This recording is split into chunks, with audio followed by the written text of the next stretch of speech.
대단하신 분이지. 자, 아이고 이걸 정리를 못했네.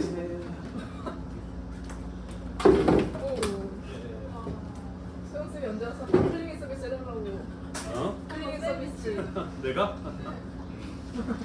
자, 여러분 반갑습니다. 캠브리지 동아시아사 시간이 돌아왔습니다. 자, 우리는 지난 시간부터 다녀오세요. 네. 상업과 도시의 발달에 대한 내용을 살펴보고 있습니다. 자, 현재 우리가 배우는 단원에서는 이런 내용을 다룬다라고 이야기를 하였어요. 17세기에서 19세기 사이에 명청, 중국은 명청, 우리나라로 치자면 조선 후기, 일본으로 치자면 에도마코 시기에는 공통적인 사회적, 경제적, 문화적 변화가 나타나게 되었다라는 거 이야기였어요. 그죠? 자, 어떤 변화들이 있었느냐? 우리가 지난 시간에 이미 다 배웠습니다. 신항로 개척 이후에 새롭게 들어온 구황작물의 전례라든지 이항법의 확산이라든지 농업 생산력의 꾸준한 발전들이 이루어지게 되면서 경제가 발전하게 되었고 먹고 남는 게 생기게 되었다라고 이야기를 했습니다. 일단은 먹을 게 많아지게 되다 보니까 당연히 인구도 늘어나게 되었고, 그러면서 인구가 지나치게 많이 밀집되었던 지역에서 인구 밀도가 상대적으로 낮은 지역으로의 인구 이동 같은 현상이 일어나게 되었다라고 이야기를 하였습니다. 자, 또한 먹고 남는 게 생기다 보니까 사람들은 먹고 남는 것을 가지고 자신들이 삶에 필요한 것을 사고 팔게 되었어요. 그죠? 그러면서 농업 생산력의 향상은 상업의 발달, 상공업의 발달로 이어지게 되었다라고 이야기를 하였습니다. 그러면서 사람들은 물건을 사고 팔기 위해서 시장을 중심으로 모여들고 모여 살게 되는데, 인구가 모여 사는 형태를 가지고 우리는 도시라고 이야기를 하였어요. 그죠? 상업의 발달이 도시의 발달로 이어지게 되었다라고 이야기를 하였습니다. 그죠? 자, 그런데 이러한 설명은 반대로도 설명이 가능하다라고 이야기를 하였어요. 그죠? 교통이 발달하면서 사람들이 이동이 편리해지게 됨에 따라 상공업이 발달하게 되기도 하고, 반대로 상공업의 발달이 힘입어서 교통의 발달이 이루어지기도 한다라고 이야기를 했습니다. 또는 도시가 발달하게 되면서 도시에 사는 사람들을 중심으로 물건을 사고 파는 일이 늘어나게 됨에 따라 상공업이 발달하게 된다라고도 볼 수가 있다라고 이야기를 했어요. 아무튼 상공업과 도시와 교통의 발달은 서로 영향을 주고받으면서 함께 이루어지는 현상이다라고 이야기를 했습니다. 이해가 되셨죠? 그죠? 자, 그래서 이러한 경제적 발전이 힘입어서 어떤 사람들이 나타나느냐? 도시에 사는 사람들 가운데 과거에는 피지배층으로 분류되어서 못 먹고 못 살기 때문에 문화를 즐길 여유가 없는 사람들이었는데, 이러한 전반적인 경제활동에 번영이 이루어지는 속에서 도시에 사는 사람들 가운데 피지배층으로 분류가 되는 사람들이지만 그들의 사회 경제적 지위가 먹고 사는 정도가 이전보다 훨씬 더 높아지게 되면서 여유를 갖게 되면서 문화 활동을 즐길 수 있는 이러한 어떤 경제적 지위를 갖게 된 사람들도 나타나게 되었다라고 이야기를 하였어요. 대충 배운 기억 나시나요? 전반적인 경제가 발전하게 됨에 따라 이전에는 문화생활을 즐길 만한 여유를 가진 사람들은 지배층으로 분류되는 사람들 뿐이었는데, 도시를 중심으로 경제 발전이 이루어지게 되면서 도시의 중산층 혹은 서민 계층들 중에서 사회적으로 경제적으로 어느 정도 지위가 향상이 되면서 문화를 즐길 수 있는 여유를 갖게 된 사람들이 나타나게 되었다. 그래서 그들 서민들이 즐기는 문화가 발달하게 되었으니 우리는 그런 것을 가지고 서민 문화의 발달이라고 이야기를 하였어요. 그죠? 지금까지 이야기한 이러한 경제적, 사회적 변화는 성리학적으로 설명이 되지 못하는 현상들이었어. 그지? 게다가 이러한 사회 경제적 변화 속에서 나타났던 여러 가지 문제들을 성리학이 해결하는 데 도움을 주지 못하였기 때문에 지금까지 절대적 진리로 믿어왔던 성리학이 과연 옳은 것인가에 대한 의문을 품게 되었고, 성리학이 아닌 다른 사상과 학문에 대한 탐구가 이루어지게 되었다라고 이야기를 하였어요. 그죠? 자, 그래 우리 지난 시간에 여기 한 중간 정도까지 이야기했어요. 그죠? 다음 시간에 서민 문화의 발달에 대해서 살펴보고, 그 다음 시간에 성리학적 사고로부터 벗어나려 하였던 새로운 학문적 탐구에 대해서 이야기를 해볼 겁니다.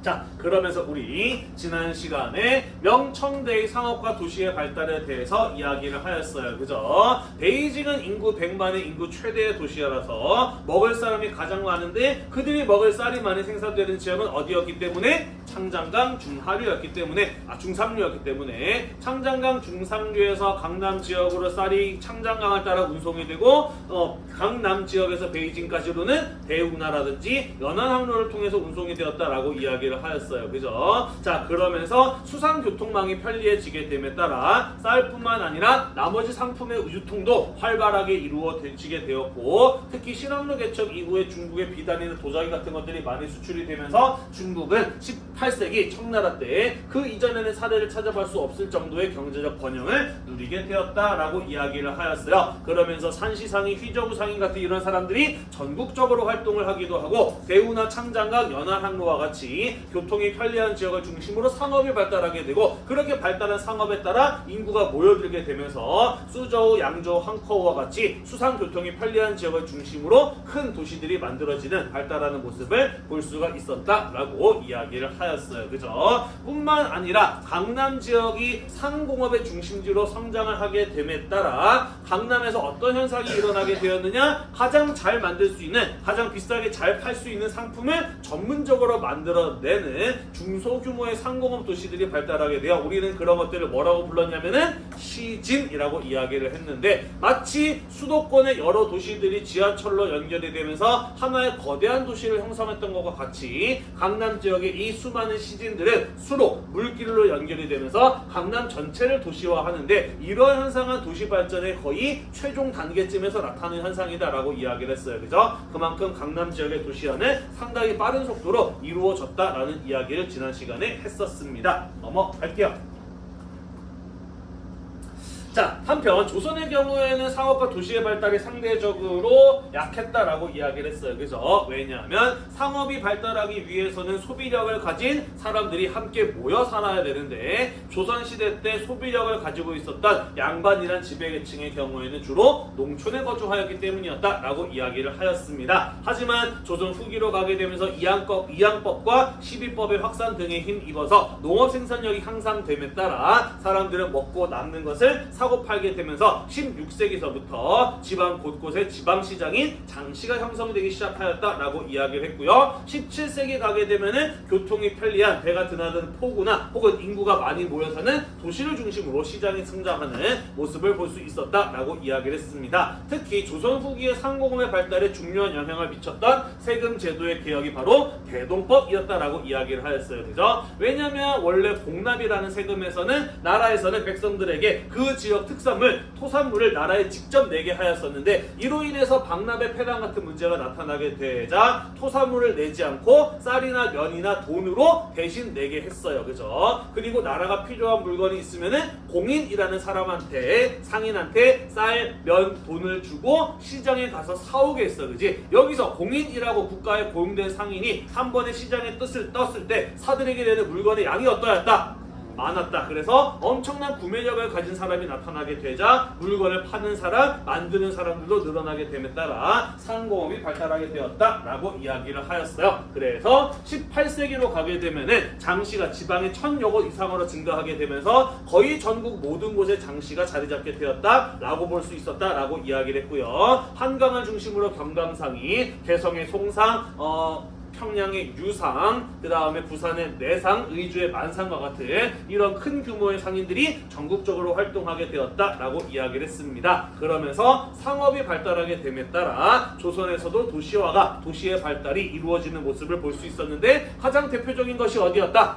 수도이자 경제 중심지였던 서울 한양이었다. 인구 20만, 30만 정도 되는 규모로 성장하는 모습을 볼 수 있었다라고 이야기를 했고, 특히 한강이 지나갔기 때문에 한강처럼 교통이 편리했던 마포 같은 이런 쪽에 사람들이 많이 거주하기도 하였다라고 이야기를 했습니다. 다만 여전히 구매력을 가지고 있는 양반들의 경우에는 농촌의 거주를 선호하였기 때문에 원래부터 컸던 한양, 평양, 개성 같은 곳들을 제외하면 도시화의 경향은 중국이나 일본에 비해서는 약한 편이었다, 미미하였다라는 것까지 우리가 지난 시간에 이야기를 했었습니다.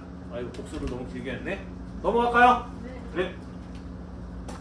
마지막으로 일본의 도시와 상업의 발달에 대해서 이야기를 해보도록 하겠습니다. 자, 여기 부분은 우리 교재에는 없는 부분이에요. 하지만 우리가 알고 넘어가야 되다 보니까 선생님이 하나 더 그림으로 넣어놨습니다. 에도 시대의 통치 체제를 일컬어 우리는 무엇이라고 이야기를 하냐면요, 막번 체제라고 이야기를 합니다. 왜 막번 체제라고 이야기를 하느냐? 중앙은 쇼군이 막부를 통해서 직접 통치하지만 지방은 다이묘에 의해서 번이 통치되기 때문에 우리는 이것을 막번 체제라고 이야기를 합니다. 자, 왜 이런 구조를 갖게 되었느냐? 역사를 따라 다시 한번 살펴보도록 할게요. 무로마치 막부 말기로 가게 되면서 지방을 다스리는 무사들의 힘이 성장하게 됨에 따라 마치 주나라의 봉건제 하에서 제후들이 독립적인 영역을 다스렸던 것처럼 지방에서 독립적인 무사 세력들이 성장하게 되었어요. 우리는 그들을 무엇이라고 불렀냐면은 다이묘라고 불렀습니다. 그죠? 자, 그래서 센고쿠 시대는 이 지방을 장악한 다이묘들이 일본 내 패권을 장악하기 위해서 서로 치고받고 싸웠던 일본의 전국 시대가 바로 센고쿠 시대였다라고 이야기를 하였어요. 배운 기억 나시죠? 자, 그리고 이 센고쿠 시대의 다이묘 가운데 한 명이었던 오다 노부나가가 다른 다이묘들을 거의 다 제압했을 때 부하의 배신으로 사망을 하게 되었고, 이후에 그의 뒤를 이었던 도요토미 히데요시가 센고쿠 시대를 통일하였다 라고 이야기를 하였어요. 여기서 센고쿠 시대를 도요토미 히데요시가 통일했다라는 것의 의미가 마치 진나라의 시황제가 전국 시대를 통일하고 전국을 직접 통치하게 되었다라는 것의 의미가 아니었다라고 이야기를 했어요. 그죠? 여전히 지방은 각각의 누구에 의해서 다이묘에 의해서 통치되고 있는데 그 다이묘들을 도요토미 히데요시가 힘으로 굴복시키고 자신에 대한 충성의 맹세를 받아내고 항복을 시킨 것에 의미에서 센고쿠 시대의 통일이었다라고 이야기를 하였어요. 그죠? 그리고 도요토미 히데요시는 이 다이묘들을 온전히 믿을 수 없었기 때문에 그들의 힘을 빼기 위한 목적에서도 무엇을 추진하였던 거예요? 임진왜란을 일으켰던 것이죠. 그죠? 자신에게 충성과 항복을 맹세했지만 그들을 온전히 믿을 수 없었기 때문에 다른 다이묘의 힘을 빼는 목적에서도 임진왜란이 일어난 측면이 있다라고 이야기를 했어요. 그죠? 자, 그래서 다른 다이묘들은 전부 다 임진왜란에 동참을 했었죠. 그죠? 자, 그런데 이때 도요토미 히데요시에게 저항하면서 끝까지 임진왜란에 동참하지 않았던 다이묘가 있었다라고 이야기를 했어요. 그게 바로 누구였나요? 도쿠가와 이에야스였어요. 그죠? 그래서 임진왜란 끝 무렵에 도요토미 히데요시가 사망을 하게 되었을 때 도쿠가와 이에야스는 그동안 임진왜란에서 다른 다이묘들이 힘을 빼고 있는 동안 일본 내에서 차근차근히 힘을 키워서 도요토미 히데요시를 따랐던 다이묘들과 자신을 따르는 다이묘들을 이끌고 한판 전투를 벌였으니 그게 바로 무엇이었냐면은 세키가하라 전투였어요. 그죠? 그리고 여기에서 승리를 거두었던 도쿠가와 이에야스가 새로운 막부를 세웠으니 그게 바로 에도 막부였다라고 이야기를 하였습니다. 자, 여기에서 에도 막부의 경우에도요, 일본을 통치하는 구조가 도요토미 히데요시가 센고쿠 시대를 통일했던 것 때와 달라지지 않았다라는 거예요. 도요토미 히데요시를 대신해서 도쿠가와 이에야스가 새롭게 세운 에도 막부와 쇼군이 자리 잡았다 뿐이지 기본적인 통치의 구조는 바뀌지 않았다라는 겁니다. 여전히 지방 곳곳은 누구에 의해서 통치되고 있었다? 다이묘들에 의해서 통치되고 있었다. 다만 쇼군과 막부가 그들에 비해서 월등히 강한 힘을 가지고 있었기 때문에 그 힘을 바탕으로 다이묘들을 통제할 수 있었다라는 것이죠. 그리고 각각의 다이묘들은 그래서 쇼군과 주종의 관계, 주인과 그를 따르는 종의 관계를 맺으면서 충성과 봉사의 의무를 지게 되었다라는 것이에요. 이해가 되시나요? 따라서 이 에도 막부의 막번 체제라고 하는 것은 우리가 1학기 때 배웠던 주나라의 봉건제와 거의 유사한 구조를 가지고 있다라고 볼 수 있어요. 그래서 쇼군과 다이묘의 관계는 봉건적 주종 관계라고 표현할 수 있는 겁니다. 이해가 되시죠? 그리고 봉건제의 형태를 띠고 있지만 중앙에서 강력한 힘으로 그들을 억누르면서 좀 이따가 이야기할 산킹코타이제 같은 제도로 그들을 강력하게 통제하고 있었기 때문에 봉건제이지만 중앙 집권적 성격이 강한 중앙 집권적 봉건제라고 이야기를 하는 거예요. 이해가 되시나요? 그래서 중앙은 쇼군의 막부가 통치하고 지방은 다이묘가 각각의 번들을 다스리기 때문에 우리는 이 통치체제, 이러한 일본의 통치 시스템을 무엇이라고 부른다? 막번 체제라고 부른다라는 거예요. 이해가 됐나요? 네. 자, 우리가 지금 이야기할 내용들 요게 밑바닥에 깔려 있어야 이해할 수 있기 때문에 조금 시간을 들여서 설명을 했습니다. 자, 같이 한번 볼게요. 에도 막부입니다. 막부란 무사 정권을 의미한다라고 이야기를 했어요. 따라서 에도 막부의 최고 지배층은 바로 무사 계층이었다라고 볼 수 있습니다. 에도 막부는 무사가 지배하는 엄격한 신분제가 시행되는 사회, 국가, 정부였다라는 것이죠. 전체 인구의 7% 정도밖에 되지 않는 무사 사무라이들이 정치에 참여할 수 있는 특권을 바탕으로 나머지 절대 다수의 농민과 일부 존인이라고 불렸던 상공업자 계층 그리고 극히 일부의 천민 계층을 지배하는 이 사회 구조가 신분 구조가 에도 막부의 신분제의 모습이었다라는 것입니다. 이해가 되시죠? 자, 그래서 사실 에도 막부 시기의 무사들은요, 우리가 일반적으로 알고 있는 무사의 모습과 조금 달랐어. 물론 이들은 기본적으로 무사이기 때문에 칼 쓰는 것은 교양으로 당연히 익히는 사람들입니다만은 실제로 에도 막부 시기의 경우에는 내부적인 전쟁도 크지 않았고 별로 없었고 외부와의 전쟁도 없었기 때문에 일본의 무사라고 불렸던 계층들의 경우에는 대체로 행정 관료적인 성격이 강했다. 우리나라로 치자면 양반과도 같은 성격이 강했다라고 볼 수가 있어요. 자, 어쨌든 이 무사라고 불렸던 사람들이 나머지 신분 계층을 지배할 수 있었던 까닭은 물론 그들이 무력을 가진 집단이기도 합니다만은 어찌되었든 정치에 참여할 수 있다는, 정치를 담당한다는 특별한 권리, 특권을 가지고 있기 때문에 그를 바탕으로 나머지 신분들을 지배할 수 있었다라는 거예요. 이해가 되시죠? 따라서 이 신분 구조를 그대로 유지해서 계속해서 무사가 다스리는 신분 질서를 유지하기 위해서는 무사가 가지고 있는 정치를 담당한다는 특권을 오직 소수만이 가질 필요가 있었다라는 거예요. 특권이 왜 특권입니까? 특별한 권리, 특별한 사람들만 갖기 때문에 특권인 거예요. 그죠? 다시 말해서 신분 제도가 온전히 유지되기 위해서는 그 특권이라고 하는 것을 소수의 사람들만이 갖는 것으로 유지할 필요가 있었다라는 거야. 이해가 되나요? 자, 예를 들자면 중국이나 조선의 경우에도요, 그러한 신분 제도를 가지고 있었어요. 그죠? 다만 일본과의 차이점이 무엇이었느냐? 명청이나 조선이라고 하는 나라의 지배층들의 경우에는 무사가 아니라 유교 성리학자들이었어요. 그렇지? 따라서 이 사람들은 어떠한 방식으로 정치에 참여할 수 있다는 특권을 소수의 사람들로 유지했느냐? 오직 무엇을 통과한 사람들에게만, 과거를 통과한 사람들에게만 정치에 참여할 수 있는 특권을 줌으로써 그 정치 참여 특권이라고 하는 것을 소수로 유지하였단 말이야. 다만 일본은 누가 지배하는 사회였기 때문에, 무사가 지배하는 사회였기 때문에 과거에 시행됐어요? 안 됐어요? 안 됐어요. 그죠? 따라서 이 무사가 갖는 정치적 특권을 소수로 유지하기 위해서 어떠한 방법을 썼느냐? 모든 신분은 무엇에 의해서 결정이 된다? 세습에 의해서 결정된다. 태어난 순간 정해주고 부모로부터 물려받는 신분은 바뀔 수 없다 라고 딱 못 박을 필요가 있었다라는 것이죠. 물론 명청이나 조선의 경우에도 신분 간의 이동이 어렵기는 했지만 아예 불가능한 것은 아니었어요. 그죠? 물론 일본도 아주 극히 외의 경우가 있긴 했습니다만은 사실상 신분 간의 이동은 금지되었다라고 보아도 무방할 정도로 엄격한 무사 중심의 신분 질서를 유지하면서 오직 신분은 세습에 의해서 결정되도록 하였다라는 거예요. 이해가 되나요? 네. 따라서 무사와 피지배층의 농민은, 지배층이 무사와 피지배층의 농민은 철저하게 분리시킬 필요가 있었다라는 것이에요.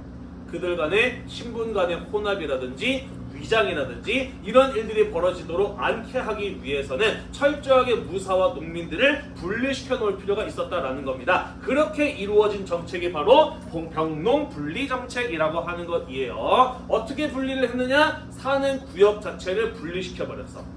무사들의 경우에는요, 다이묘나 효군이 살고 있는 성 근처에 모여 살게 하였는데, 그렇게 성 근처에 만들어진 마을을 일컬어서 무엇이라고 불렀냐면은 조카마치라고 불렀어요. 조 일본어로 성이고, 카 일본어로 아래 하치고, 하자고, 마치가 일본어로 마을이라는 뜻이거든요. 성 아래 있는 마을이라는 뜻에서 이렇게 형성된 마을을 가지고 조카마치라고 불렀다라는 겁니다. 그래서 무사들의 경우에는 성 아래 마을에 모여 살게 하고, 농민들의 경우에는 그 밖에 농촌에 거주하게 하는 거주 지역에 대한 분리 정책이 이루어졌으니 우리는 그것을 가지고 무엇이라고 부른다? 병농 분리 정책이라고 부른다. 무사와 농민의 신분이 혼합되는 것을 막기 위해서 막부에서 실시한 정책이었다라는 거예요.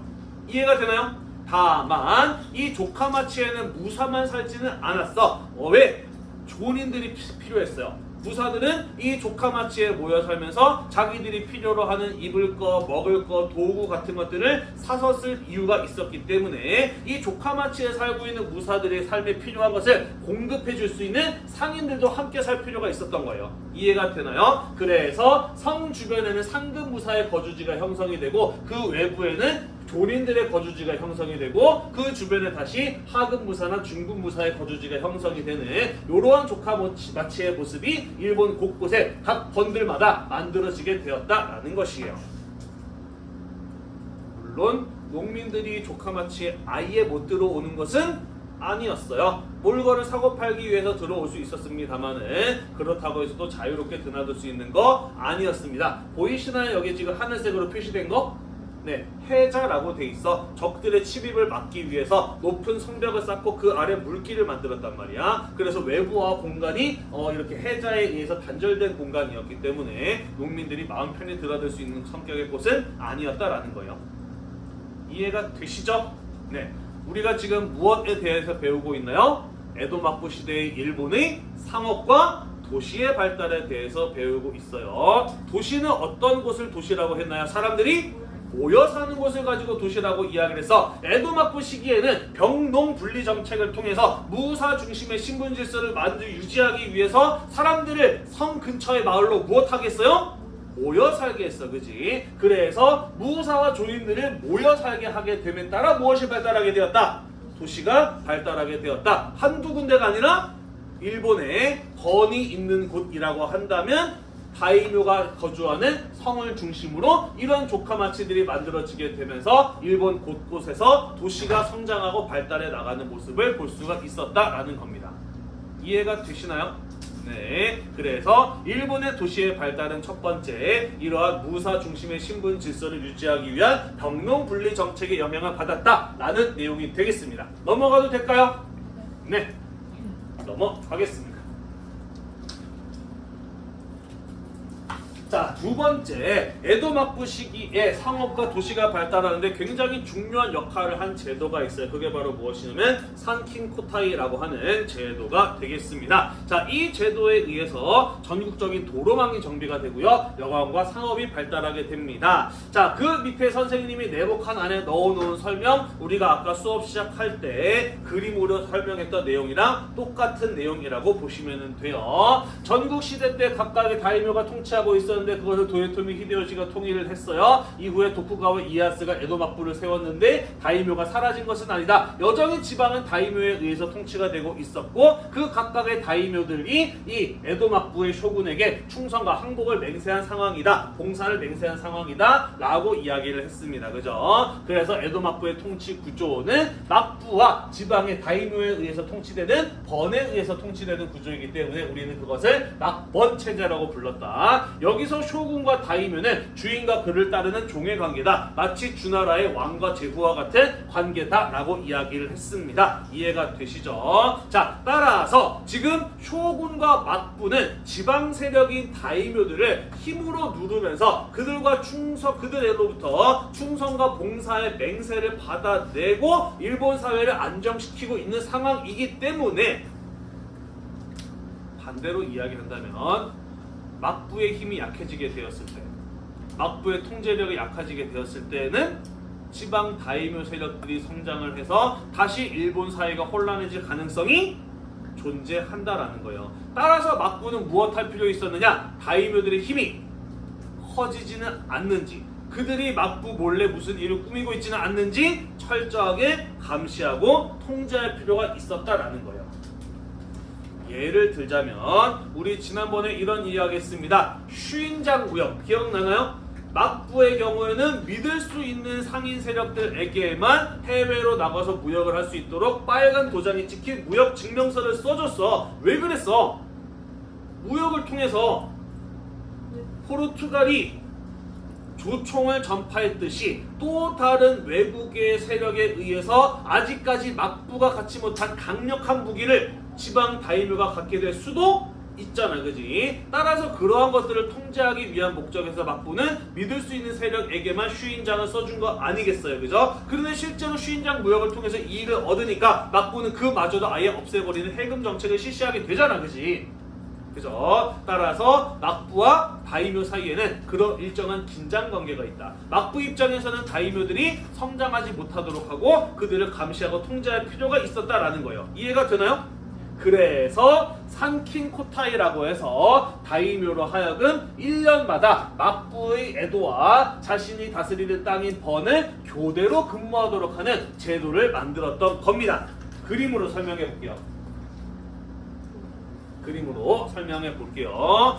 자, 일본의 수도인 에도에는 막부와 그를 다스리는 쇼군이 있어요. 그리고 각각의 전국에 한 250개 정도 되는 번에는 저마다 그 번을 다스리는 다이묘들이 있습니다. 에도 막부 입장에서는 내 눈에 보이지 않는 지방을 다스리는 다이묘가 혹시나 힘을 키우지는 않을지 막부의 통제로부터 벗어나기 위한 나쁜 계획을 꾸미고 있지 않은지 늘 감시하고 통제하고 싶어해. 불안해. 따라서 막부와 쇼군 입장에서는 다이묘를 그냥 내 눈 앞에다가만 갖다 놨으면 좋겠어. 내가 보이는 곳에다 갖다 놓고 내가 직접 보고 통제할 수 있었으면 좋겠다고. 하지만 그렇게만 할 수는 없어. 왜? 다이묘는 뭘 해야 되니까? 자기의 번을 다스려야 되니까 항상 막부의 쇼군이 보는 눈앞에 갖다 놓을 수만은 없었다라는 거예요. 그래서 어떻게 했느냐? 2023년에는 다이묘가 자기의 땅을 다스렸다라고 한다면 2024년이 되면은 에도로 올라오게 했어. 그래서 에도에서 쇼군 옆에서 나라를 다스리는 일을 돕도록 했어. 그러다가 2025년이 되면 다시 어떻게? 자기의 번에 가서 자기 번을 다스리는 일을 하다가 다시 2026년이 되면 어떻게 하는 거야? 그래서 에도로 와서 다이묘는 막부와 쇼군을 도와서 국가를 통치하는 일을 돕도록 한 제도가 되는 겁니다. 이해가 되시나요? 산킹코타이, 한자로는 참근교대라고 하거든요. 다시 말해서 막부가 다이묘로 하여금 자신의 번과 에도를 1년마다 교대로 근무하도록 한 제도가 바로 산킹코타이제라는 거예요. 이해가 되시죠? 이렇게 함으로써 막부는 다이묘들을 감시하고 통제할 수 있었다. 올라올 때가 됐는데 다이묘가 안 올라온다. 뭐라고 생각하면 돼? 아, 얘가 뭔가 꾸미고 있구나 라고 생각할 수 있는 거 아니겠어요. 그죠? 또한 다이묘가 에도에 와 있는 동안은 적어도 그들이 뭔가 다른 짓을 꾸미지는 않는다라고 안심할 수가 있는 것이잖아요. 그죠? 그래서 이게 바로 에도 막부가 막번 체제를 유지하기 위해서 활용하였던 중앙 집권적 제도 가운데 하나였다라는 겁니다. 그리고 번에 내려가 있을 동안 혹시라도 또 딴짓을 벌일지 몰랐기 때문에 다이묘의 가족들의 경우에는 항상 어디에 거주하도록 하였다? 에도에 거주하도록 하였다. 마치 무엇으로? 인질로 잡아둔 것이었다라는 거예요. 여담입니다만은 그래서 에도 막부 시대에 나왔던 문학 작품들 보면은 이런 스토리 가끔씩 나와요. 다이묘가 에도에 왔어. 자기의 부인과 함께 왔어요. 그리고 1년 동안 막부에서 근무를 하다가 시간이 돼가지고 다시 번으로 돌아가는데 자신의 가족은 에도에 놔둬야 되잖아. 그래서 자기의 와이프랑 헤어지게 되면서 자신의 부하 부사 중에 잘생기고 용맹한 사람을 한 명 뽑아서 내 와이프 잘 호위해 라고서 붙여놓고 간 거예요. 어떤 일이 벌어지는지 대충 감이 오죠. 그죠? 에도에서 다이묘 부인과 그의 호위무사 사이에서 뭐 요런저런 일들을 겪으면서 사랑이 싹트고 1년 동안 사랑을 함께 잘 키우는데 1년 뒤에 다이묘가 다시 에도로 돌아온 거야. 딱 와서 보니까 얘네들 사이에 주고받는 눈빛이 심상치가 않은 거지. 뭐 그러면서 뭐 이런저런 일들이 벌어지는 뭐 요런 작품들이 문학 작품들이 많이 쓰이기도 했더라고요. 실제로 그랬나? 그럼 실제로 그랬을 수도 있겠지 뭐. 자, 아무튼 그 제도가 산킹코타이 제도가 되겠습니다. 따라서 이 산킹코타이제에 의해서 각각의 다이묘들은 1년마다 어디를 왔다 갔다 해야 됐어? 에도를 왔다 갔다 해야 됐어. 다이묘가 혼자 갈까? 아니야. 수많은 자신의 부하들, 무사들 함께 데리고 가요. 쇼군에게 바칠 선물 같은 것들 짊어질 이 일꾼들도 함께 이동한단 말이야. 따라서 이 많은 사람들이 이 높은 분이 이동하게 되다 보니까 길이 어때야 되겠어? 넓고 안전해야 되겠지, 그지? 그래서 전국에 있는 번들로부터 에도를 연결하는 도로망이 정비가 되는 겁니다. 에도를 중심으로 전국에 250여 개가 되는 번으로 이어질 수 있는 길들이 정비가 되는 거예요. 이해가 되시나요? 게다가 하루 만에 올 수가 없는 먼 곳들도 있을 거야, 그지? 그럼 가다가 뭐 해야 돼? 여관에서 쉬거나 자거나 해야 될 거 아니야, 그지? 그러면서 전국적인 도로망이 정비가 되고 여관업 같은 게 발달하게 되면서 상품의 운송과 수송도 편리해지게 됨에 따라 상업도 발달하게 되는 거예요. 이해가 되시죠? 네, 그래서 선생님이 지난 시간에 이야기했던 것처럼 교통이 발달하면 상업이 발달하게 된다라는 것이고, 그렇게 상업이 발달하게 되면서 상업이 발달한 시장을 중심으로 사람들이 모여들게 되면서 또 뭐가 발달하게 되는 거예요? 도시가 발달을 하게 되는 거예요. 이해가 되시나요? 네. 자, 그래서 일본의 경우에는 다음과 같은 요인들이 결합이 되는 겁니다.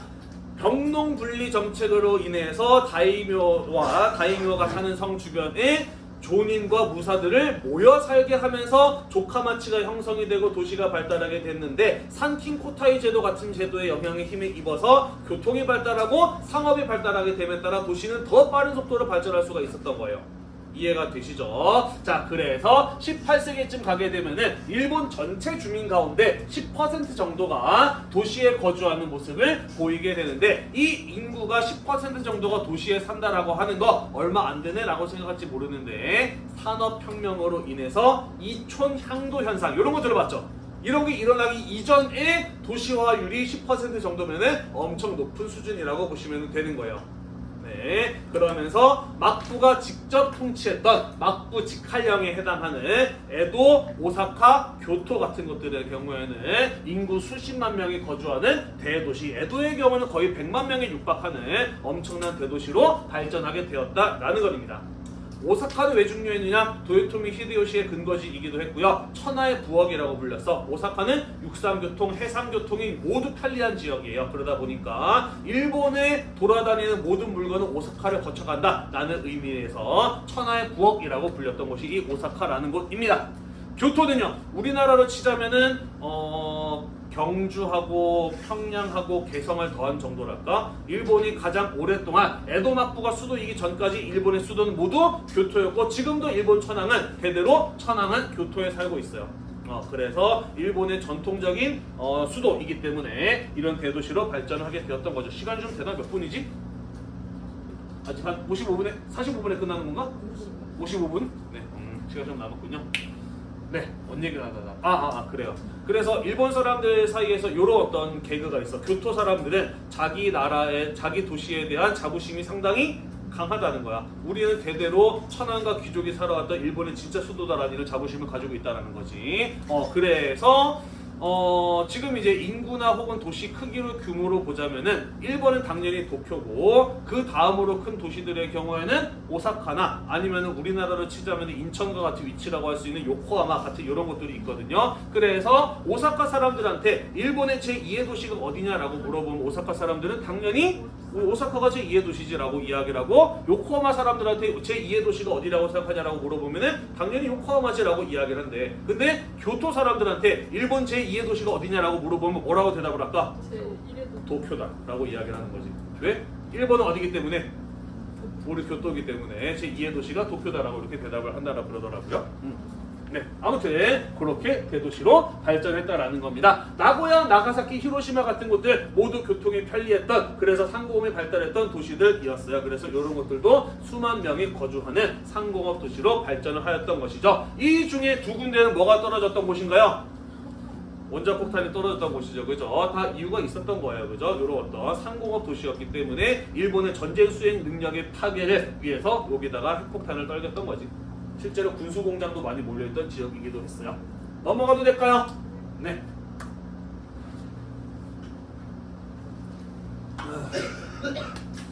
자, 도시의 발전에 대해서 이야기를 했습니다. 마지막으로 상업의 발전에 대해서 이야기를 해볼게요. 자, 이 부분 선생님도 열심히 공부해봤는데 이해가 잘 안 되더라고. 여러분도 이해가 안 될 거라고 생각해요. 일단은 교과서 설명 간단하게 하고 차근차근히 풀어서 이야기를 해볼게요. 교과서에는 이런 설명이 나와 있습니다. 초기에 호상을 대신해서 출연한 신은 상인들인 도이야 나카가에 같은 사람들은 동업인 조합인 나카마를 결성을 해서 영어권의 독점을 모색했습니다. 그 나카마들 가운데 18세기 초에 막부나 다이묘로부터 실제로 영어권의 독점을 인정받은 나카마가 몇 개 나왔으니 그런 나카마를 가부 나카마라고 불렀다라는 이런 설명이 나와 있어요. 이게 도대체 무슨 뜻인지, 그리고 무슨 의미를 갖는 건지 이해가 잘 안 되죠, 그죠? 하나씩 설명을 해볼게요. 자, 조카마치의 경우에는 무로마치 시대 때부터 형성되기 시작을 했습니다. 그러면서 무사뿐만 아니라 존인들도 조카마치에 들어가서 살게 되었죠. 그리고 이 조카마치에 살고 있는 존인들의 경우에는 어차피 이 조카마치에 사는 무사들 우리로부터 물건을 사서 쓸 수밖에 없다는 걸 잘 알고 있었단 말이야. 그래서 다른 상인들과의 경쟁 없이 독점적으로 장사를 하면서 큰 돈을 벌면서 큰 상인이 됐어. 그래서 우리는 그 사람들을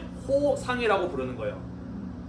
일단 여기까지 이해가 되나요? 자, 그런데 시간이 지나면서 그들을 대신할 수 있는 새로운 종류의 상인들이 등장을 하게 되어 도이야라고 하는 도매상, 나카가이라고 불렸던 중개상, 고울이라고 불렸던 소매상 같은 이런 새로운 상인들이 또 등장을 하게 됩니다. 왜냐하면 이 일본의 지배층인 무사들의 경우에는 주 수입원이 뭐냐? 땅을 가지고 있는 농민들이 세금으로 바치는 쌀이 이들의 수입원이란 말이야. 따라서 이 무사들의 경우에는 수입을 쌀로 얻기 때문에 이 쌀을 가지고 물건을 사고 팔기 위해서는 불편하잖아. 쌀을 돈으로 바꿔야 됐어. 그래서 쌀을 돈으로 바꿔줄 상인이 필요했기 때문에 쌀 매각 시장이 발달하게 되고요. 쌀을 파는 시장이 발달하게 되면서 쌀 이외의 상품들을 사고 파는 전문적인 매각 시장이 발달하게 되면서 거기에서 물건을 사고 파는 매매 상인인 도이야, 나카가이 같은 이런 상인들도 함께 성장하게 됐다라는 거예요. 이해가 잘 안 되시면 일본의 상업이 발달하게 되면서 여러 종류의 상인들이 나타나게 되었구나 라는 것 정도 이해하시면 될 것 같아요. 이해가 되시죠? 자, 그리고 이런 여러 종류의 상인들의 경우에는 상인 조합을 만들어 나카마라고 불렸던 상인 조합을 만들어서 서로가 함께 도우면서 자신들만의 이익을 더 높이고자 하였다라는 것이에요. 그래서 자신들만의 이익을 더 높일 수 있는 방법으로 생각해낸 게 뭐냐? 이 조카마치를 다스리는 다이묘한테 가서 이 조카마치 안에서는 우리 조합 사람들만 장사할 수 있게 해주세요 라고 하는 거야. 다른 지역 상인들 들어와 장사하지 못하게 해주세요. 우리 앞으로 세금 더 낼게요 라고 제안을 하는 거지. 우리 조합 사람들만 장사할 수 있게 해주세요. 세금 더 많이 낼게요 라고 하는 거예요. 그러면은 다이면은 생각을 하는 겁니다. 아, 얘네한테 독점적인 영업권을 보장해주면 세금을 더 많이 거둘 수 있겠구나. 나아가서 우리 동네에서 얘네만 장사할 수 있게 되면은 얘네 불러다가 야, 지금 쌀값이 너무 높아, 쌀값 내려, 쌀값이 너무 낮아, 쌀값 올려, 이런 식으로 해서 얘가 원하는 대로 물가를 조절할 수도 있겠구나 라고 생각한 다이묘들도 있었던 거예요. 그래서 나카마들 가운데 막부나 이 다이묘로부터 독점적인 영업의 권리를 인정받은 나카마도 등장하게 되었으니 그들을 가부나카마라고 부른다라는 거예요. 이거를 왜 이야기를 하느냐? 그래서 이 가부나카마의 경우에는 조카마치 내에서의 독점적인 영업권을 보장받으면서 이익을 많이 올렸을까? 돈을 많이 벌었을까? 많이 벌었겠죠, 그죠? 그래서 원래 일본 최고의 신분은 누굽니까?